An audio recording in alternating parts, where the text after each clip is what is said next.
živote.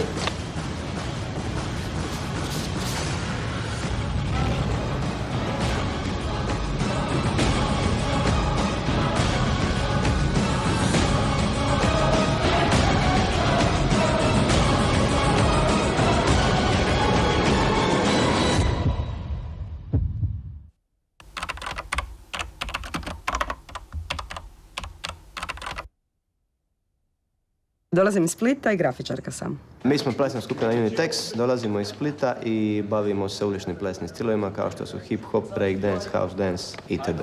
Pa mogu reći na neki način da je grafika našla mene, a ne ja nju. Ona mi se baš našla na putu negdje na 3. godini akademije i to je bila ljubav. Do 2007. godine Unitex je postajao isključivo kao b-boy, odnosno breakdance skupina, šta će reći da svi članovi su bili orijentirani samo na baš jedan stil koji je bio taj breakdance. I nakon što sam završila akademiju, naivno sam se prijavila na jedan natječaj za stipendiju za jednu krasnu privatnu školu u Firenci koja se zove Il Bisonte i imala sam sreće i dobila sam stipendiju. To je škola u kojoj se svaki dan radi isključivo grafika. Nakon što smo se udružili u malo veći kolektiv 2007. godine, gdje smo došli mi, znači ljudi koji plešu hip-hop. Fuzijom ta dva u biti plesna stila se dolazi do toga takozvanog mix styla, šta u biti baš kao samo ime kaže, znači to su samo izmiješani stilovi. To su sve stilovi iz iste hip-hop plesne kulture. Možda je važno još reći to da smo to prvi počeli u Hrvatskoj raditi na taj način, miješati te stilove. Break, hip-hop i onda poslije i house, onda i akrobalanse, tako da zbog toga smo biti vrlo ponosni. I onda odluka pala na Ljubljanu koja je imala krasan magistarski studij grafike. Tamo sam našla stvarno fantastičnog mentora. Serija radova Parovi nastala je kao posljedica mog istraživanja pokretne slike na magistarskom studiju. Istraživala sam grafiku i pokretnu sliku usporedno. Parovi imaju podnaslov matrice, negativi i reprodukcije i u principu sam naslov kaže o čemu se radi. Istraživanje vrste slika, reproduktibilne. A cijeli radovi se sastoje u principu od stavljanja u kontekst dvije slike. Jedna napravljena u tradicionalnoj grafici dubokog tiska i druga u digitalnom ispisu. Te dvije slike same za sebe u principu meni ne znače ništa, tek kad se spare. Zato što je to rad koji je na jedan način mapa za montažu. Tu idemo prema pokretnoj slici. Znači, zajedno ne znače ništa, jedna do druge bi trebale dati zajednički smisao. House dance, to je plesni stil koji je nastao u Americi. Znači, karakterizira ga to što se pleše na house glazbu, jel? I u biti je to fuzija dosta drugih različitih plesnih stilova. Znači, u biti je ukradeno, posuđeno koraka iz tipa stepa, raznih latinoplesova kao što je na primjer salsa, iz nekih drugih disciplina kao što je na primjer capoeira, znači u biti sve neke najbolje stvari uzete i samo stavljene u jedan ples. Torbe pod X rakama su u biti jedan užasno jednostavan koncept. Radi se o torbama koje vidimo na sigurnosnim zaslonima na aerodromima i koji imaju opet tu specifičnu paletu boja koja je mene interesirala. Znači krećemo od nečega što je elektronska slika i krećemo od jedne metode koja je u biti policijska metoda. I idemo u duboki tisak s tim. Što se tiče samog rada, on je dosta zanimljiv zbog toga što vi imate jednu torbu i onda punite. Znači ja radim sa jednom matricom koja je velika i onda punim sa malim matricama koje otiskujem sve na isti papir. Znači osim plesa, u našim koreografijama radimo i dio akrobatike, to su akrobalansi. To bi se moglo prikazati kao neke podrške dvoje ili više ljudi koji rade, može se to nazvati piramide, znači nešto što možemo vidjeti u cirkusu, modernom, u svakom slučaju prilično atraktivno i fizički zahtjevno, zato smo je ubacili u naše koreografije. Zahtjevno je zato što zahtjeva puno i snage i koordinacije, balansa i uvježbavanja. za pravo savršenstvo nikad nije dovoljno. Mjesta su rad koji je nastao za izložbu, odnosno bio je napravljen da stoji na muzeju. Mene su zanimala mjesta koja su me odredila u životu. U principu to je tematski kao da vi crtate svom prijatelju otprilike raspored soba u vašem stanu na nekom malom papiriću. Jedina stvar koja je kod mjesta malo specifičnija je to što umjesto da su to mali papirići, to su u biti ogromni digitalni printevi 3 za 2 metra.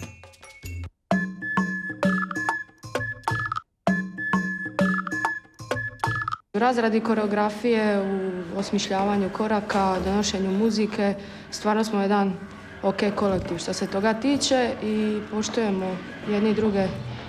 Znači, svake slobodno reći svoju ideju. Sad, hoće li se ona uvažiti ili ne, to ovisi o većini, jer smo onako demokratska skupina, pa ako više od 5 kaže da, onda je da. U koreografijama koje radimo i tu glazbu biramo svi zajedno, zato što kad odredimo neku temu ili neku priču vezano za nastup, moramo prilagoditi da to bude i glazba kojom možemo prikazati to što smo zamislili. To je najčešće korištenje tuđe glazbe, ali isto tako u slobodno vrijeme kad ga uhvatim i uz dobru inspiraciju nekad radim i svoju glazbu.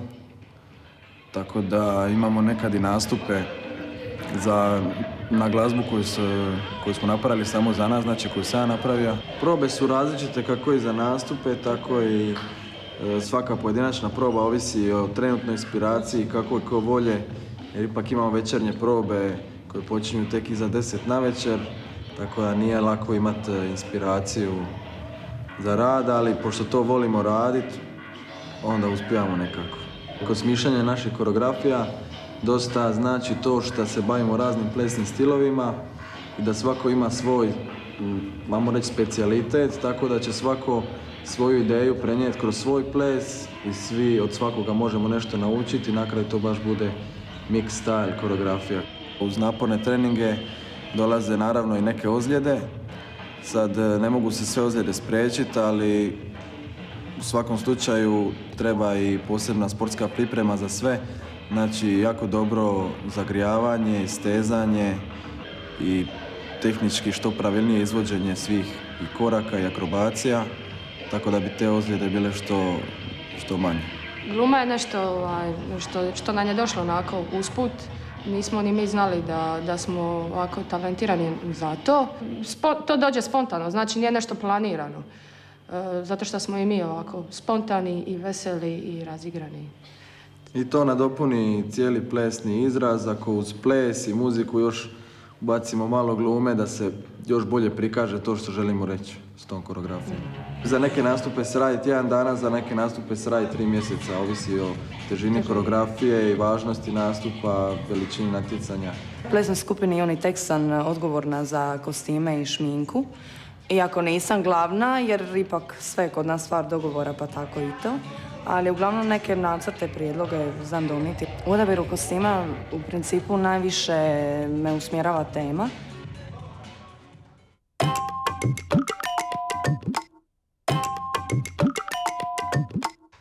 Ja uvijek odaberem jednu temu koju ću obrađivati u sklopu nekog grafičkog rada.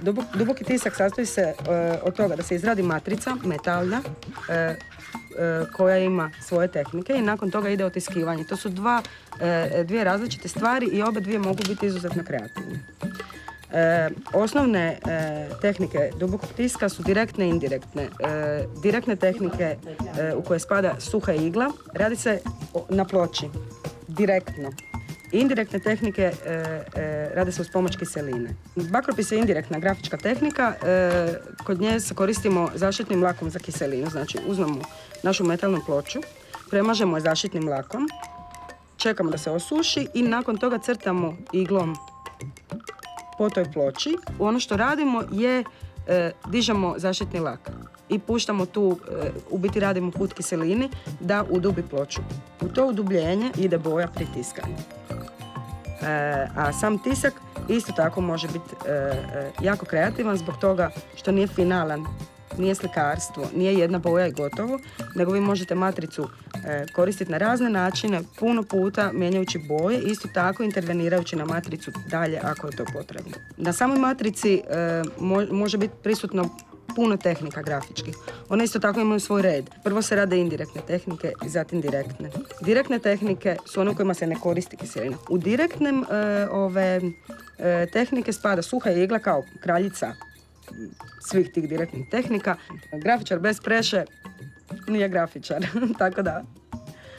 Preša je jedan jednostavni mehanizam od 2 puna valjka i jednim metalnim stolom između.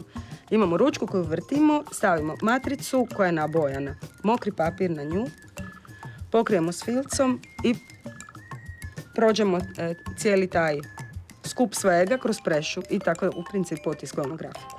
Suha igla je meni osobno jedna izuzetno draga tehnika zbog toga što tu postoji jedna jaka kontrola samog pritiska na ploču. Znači vi možete raditi nešto izuzetno nježno, jednu liniju koja je toliko nježna da je nevidljiva, a ista ta igla može proizvesti jedan užasno jaki agresivan trak koji izbacuje materijal na površinu i radi kanal u ploči i onda se na tom materijalu još zadržava boja i onda dobivate jedan duboki crni baršunastu liniju u samom tisku. Meni je grafika draga zato što u sebi nosi toliko potencijalnih mogućnosti promjene slike. To mi je prekrasno. Dok ti otisneš ne znam koji broj otisaka i u matrici još uvijek čuči još jedna mogućnost da napraviš nešto još bolje nego što si napravi. To mi se sviđa.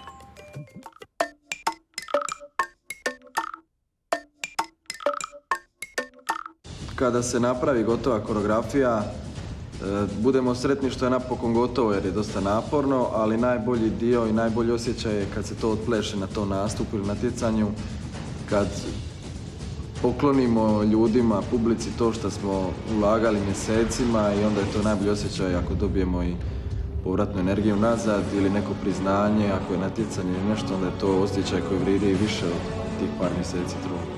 Meni je izlaganje važno zbog toga što onda mogu sagledati što sam uopće napravila i na neki način analizirati ono što mi se možda nije svidjelo i pokušati napraviti to ponovo. A što se tiče same reakcije publike, naravno da je ona izuzetno važna. Zna biti i puno savjeta i nekih negativnih kritika. Mislim da je to sve nešto što čovjeka može dati mu šansu da napreduje u svom poslu i ispravlja greške. Ples zapravo je moj život, zato što osim što sudjelujem, što sam član ove predivne skupine, moj posao je usko vezan, znači za ples. Radim tečajeve, podučavam mladu djecu, starije tete i mladež. Tako da zapravo negdje u ranoj fazi života sam skužila da je to ono s čime se želim baviti kroz cijeli život i zapravo je nekako to sraslo sa mnom. Znači, ples je meni život, život je ples i tako. Meni grafika jako pošten posao, ja njemu prilazim zaista potpuno otvoreno, potpuno iskreno. Ne služi mi kao ventil. Služi mi stvarno kao rad. Onaj pravi, plemeniti, nenaplaćeni rad. Ja mislim da se ja u tom radu najviše kroz njega razgovaram sa sobom. Mislim da je to strašno važno. Dok plešem, to mi predstavlja nekakav bijeg od stvarnosti. Znači da se makneš od svih problema šta imaš inače u životu svakodnevnih. Dođeš ovdje, treniraš i opustiš se sam. I zaboraviš na te neke druge stvari.